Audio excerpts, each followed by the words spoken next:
Hi friends, Tracy here to tell you that making a podcast is hard work.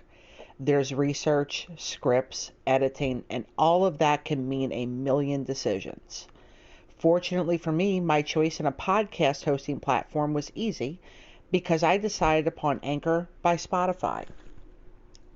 If you haven't heard about Anchor by Spotify, it's the easiest way to make a podcast with everything you need all in one place. Let me explain. Anchor has tools that allow you to record and edit your podcast right from your phone or computer. When hosting on Anchor, you can distribute your podcast on listening platforms like Spotify, Apple Podcast, and more. It's everything you need to make a podcast all in one place. And best of all, Anchor is totally free. Download the Anchor app or go to anchor.fm to get started on your podcast today.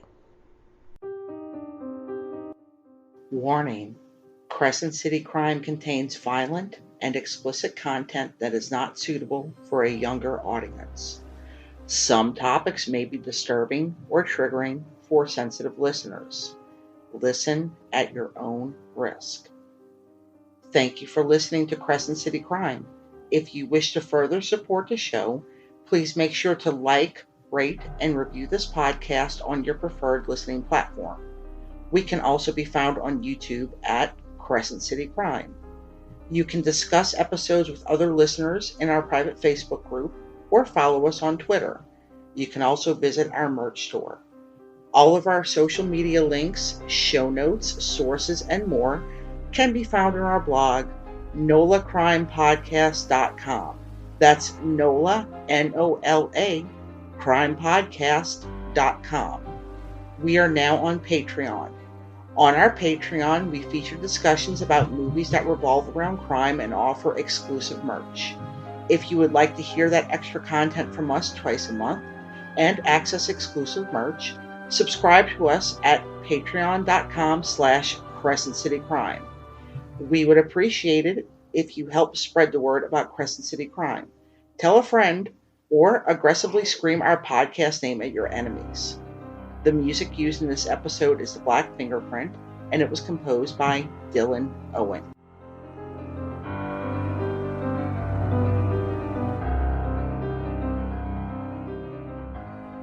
Welcome to Crescent City Crime, dear listeners. I'm Tracy. And I'm Brian. Since our last episode, we have gained some new subscribers.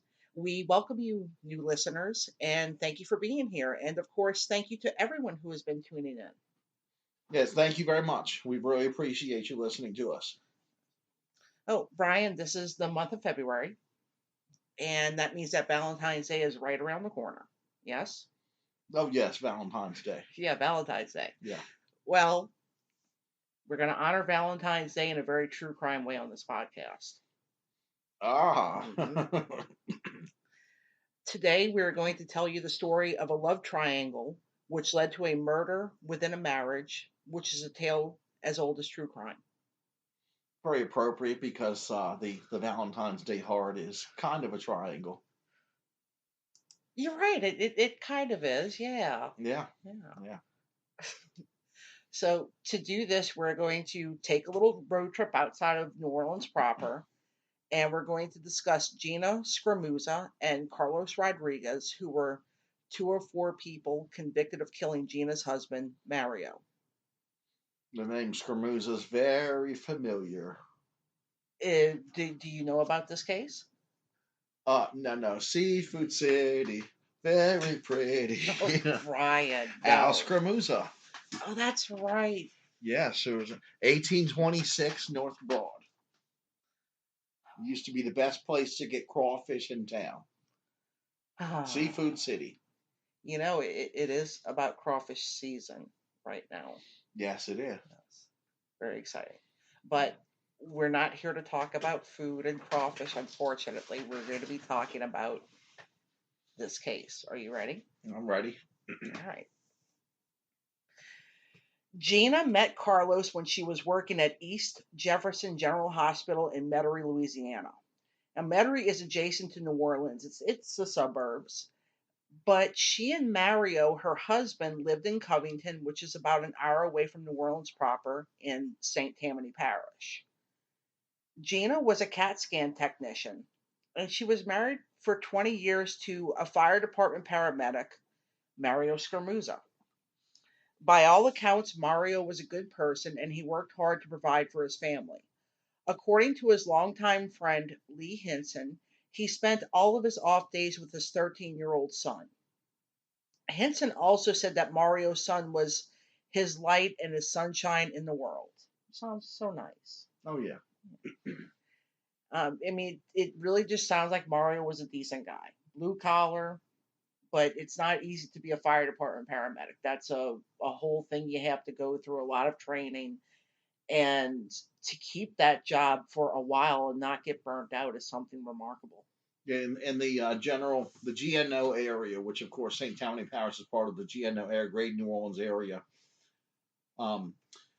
Pretty much all firefighters have to go to have to get EMT training and then get EMT certified.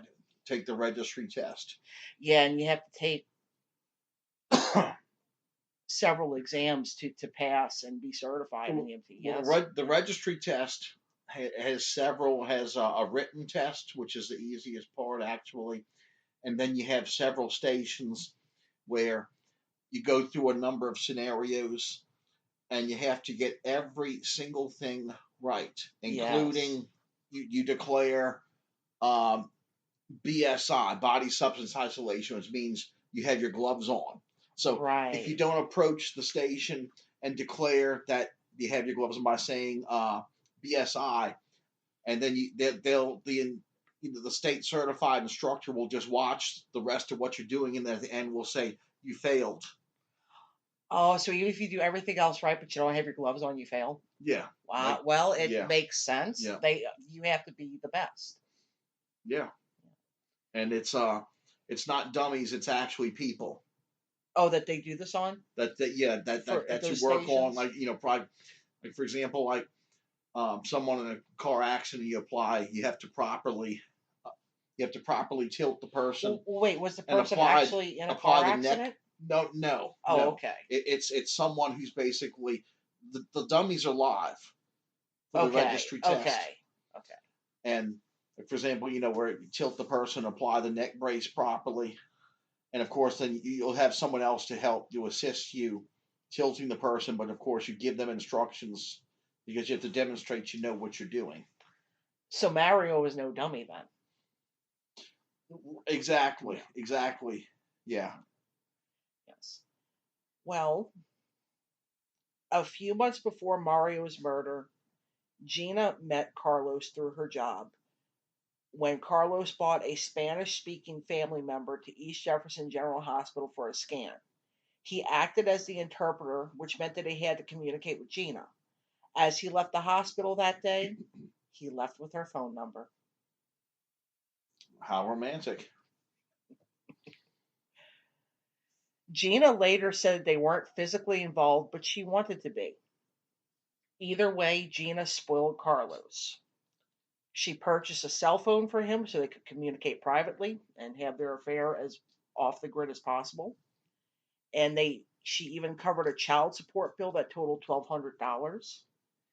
And to top it all off, she bought Carlos a brand new Nissan Murano.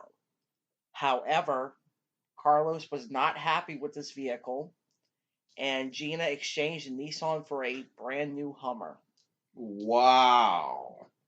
Yes. Wow. Did it say which one, the H1, H2, or H3? I couldn't see like what the model was, but it's probably an H2 or an H3, considering the time period this happened in.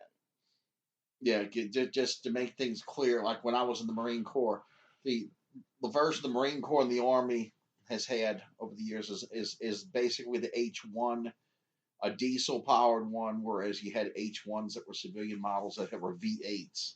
Well, yes, but I'm guessing this was. You remember when Hummers were really, really popular for a period of time? You had the plant in Shreveport, Louisiana. Oh, that's right. Yeah, there was a plant there. Yes. And they got cheaper. The H1 was the most expensive, and then the H2 was less expensive, and the H3 was the most affordable. But it's still expensive. And my question here is, if she's doing all this $1,200 child support payment, paying a car note for him, um, she somehow hid that from Mario. Yeah. Yeah, and that's a lot of money. Like I can't imagine spending that on anybody but myself, really. Yeah, there was one. There was this pharmacist at Target, and one time when, she bought her boyfriend an Xbox 360, which was the best at the time, the best console, right? At the time, at least, well, Xbox fans like us considered to be the best console at the time. So it's like, a pharmacist buying like, $300 video game system, but like, a car. That's something, car. And a brand new car. So that payment is going to be at least 5 years. Yeah, and like, that's like in the Cheech and Chong movie. Hey, dude, this dude just gave me a car. That's what kind of reminds me of. But wow, that's a bit much for someone you're not even married to. That's also a long time to keep a financial secret from your spouse. So, like, let's say if she would have completely paid off that Hummer, because she does not, but we'll get to why. That's a long time. That's like years long. Oh yeah, 5-year loan, you said? I'm just guessing. I mean, what, 3 years, 5 years? Either way, that's car more than 1 year. Run like 3 years, 5 years, 7 years. Okay. But typically, like a 7-year loan is going to be for a used car. Wait, a 7-year loan is going to be for typically for a used car for 7 years. A new car loan is like 3 to 5. Oh, okay. So in other words, because it's a used car, they don't care as much if they get the money back fast. Is that why? Well, plus that's more years. They're gouging you at 29, 30% interest, something like that. Oh, right. Yeah, the maximum interest rate on a used car is higher than a new car. In the state of Louisiana, at least, like new cars maximum somewhere between 9 and 10% in the state of Louisiana, where it's triple that for a used car. I did not realize that. So that's why it's easier to get approved for a used car, because they're going to really get you on the back end, which is the finance office, to interest rate. That is a very good tip. I hope that everybody listening who is maybe new to buying a car, or maybe they're thinking about buying a car or anything like that, remember this conversation. Yeah, it's best to pay cash for a used car. If you can. Now, you may be wondering why Gina didn't just ask Mario for a divorce. And it was because for some reason that was not enough for her. She didn't want Mario in her life at all, and she knew that she would have to share custody of their son. She told Carlos that Mario was abusing her, and Carlos asked him if she wanted to get rid of him, and she said yes. And I kind of doubt that from, everything that I was able to find about Mario Scaramuza, there was no history of violence within him. There was no police ever called to their house for a domestic incident or anything like this. So she was probably lying to Carlos. Yes, something serious like that, the police typically get involved at some point. If there's no police involvement, then it's really hard to believe that there's any domestic violence going on. Yeah. And it's not to say that it's not possible. I'm just saying that, like, when I, do research into these things, I do look up to see if there was any sort of police report or anything like that. I couldn't find anything. So that makes it pretty doubtful. So she, taking that at face value, yeah, she wants to get rid of him. That's not necessarily mean murder. That's kind of ambiguous. And I also want to point out that if she was spending all this money on Carlos, she probably had money to hire a good attorney. And if Mario was abusing her, and she would have some sort of proof, then a good attorney would have prevented Mario from getting any custody of the child at all. Yeah, so that was probably her biggest concern. Yes. She wanted him totally just gone out of her life. Yeah. And without good cause, she can't deny him, and she can't deny him visitation. That's true. So Carlos enlisted two of his friends, Luis Hernandez and Early Montoya.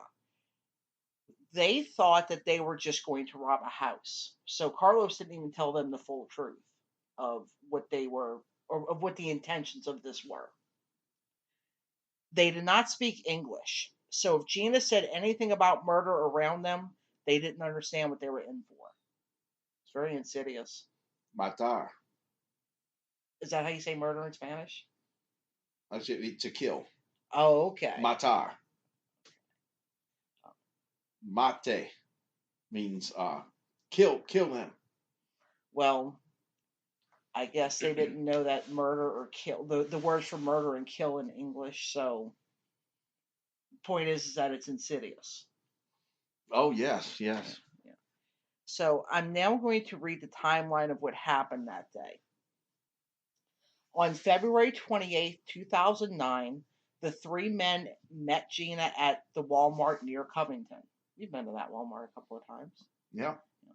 They got into her car and she drove them to a bank and withdrew $1,000, which was split between Montoya and Hernandez, so they each got $500.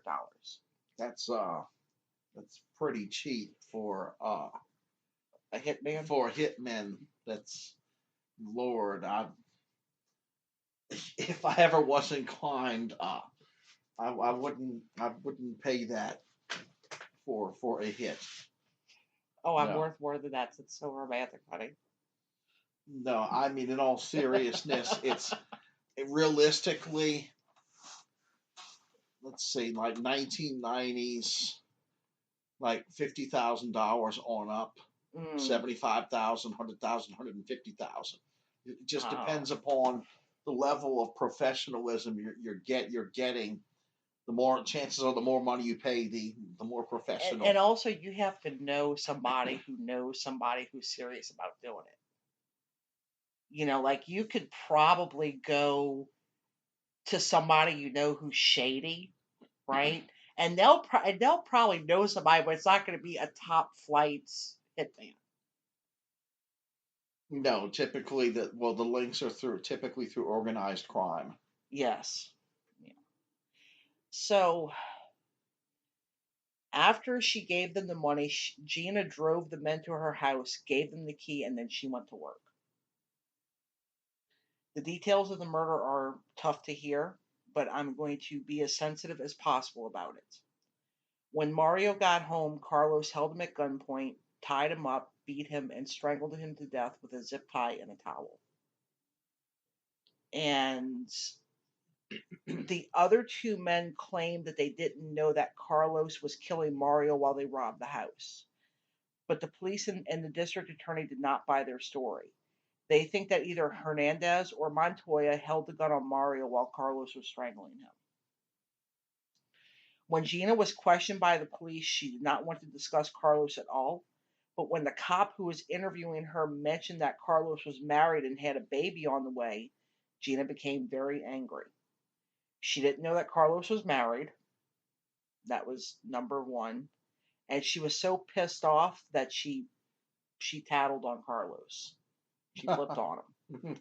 She confessed all the details about their plan to murder Mario. After Gina told the cops everything, she got up to leave, and she was surprised when the cops arrested her. I mean, she basically confessed to a conspiracy. It's a conspiracy to commit murder, not just any conspiracy. Oh, yeah. Right. So that I mean, hell hath no fury like a woman scorned. True. Apparently, her intent to get back at him just overrode. It just backfired completely. Yeah, and it just overrode everything else. I mean, she told the cops, I told them to kill my husband. Now I'm gonna leave. Really? That just seems so ridiculous that she would have thought that she would have been let go. Yeah. Well, kind of like there's been at least one instance of a juvenile who's say 16, 17, who accidentally shoots and kills someone else while he's trying to murder one of his former business associates, and then he admits that it was just an accident, and then he thinks he's free to go, and then he didn't realize that he just confessed to he confessed to a homicide, Right.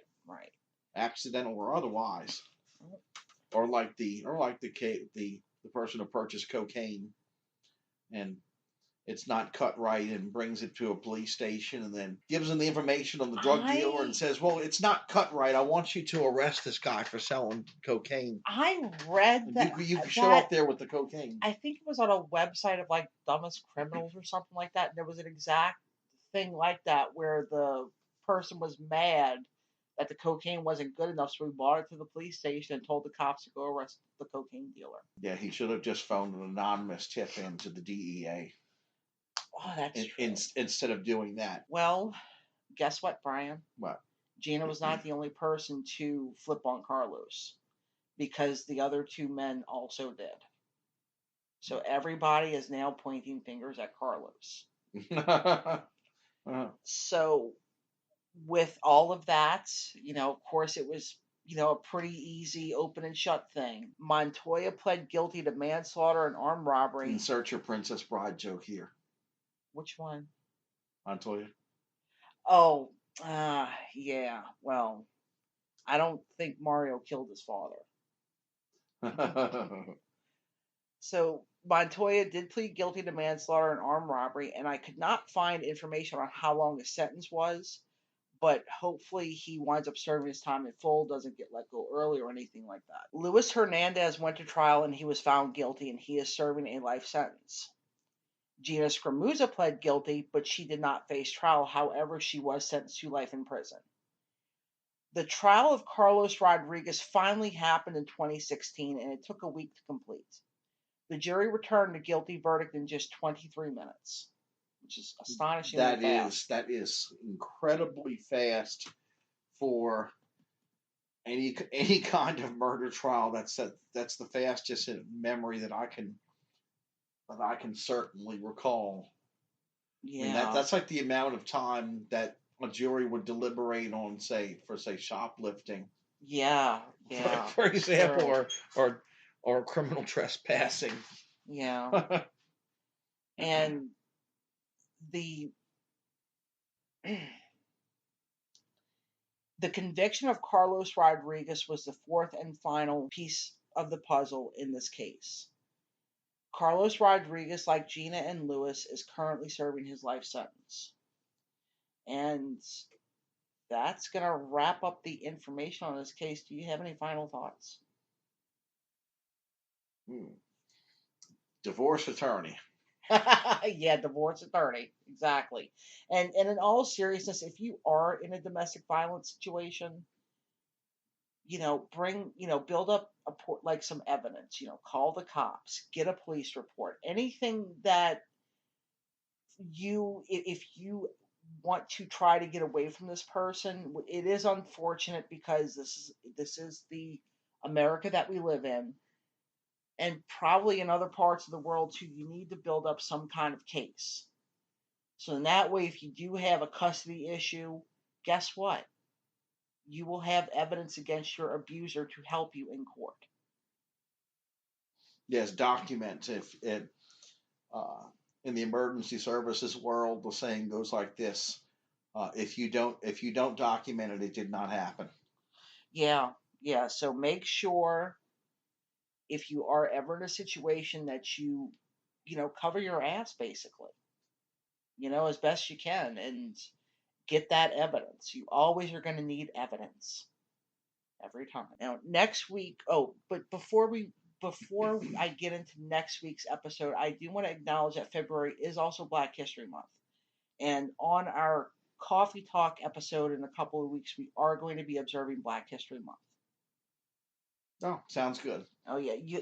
You will enjoy the topic because I haven't told you what it is yet.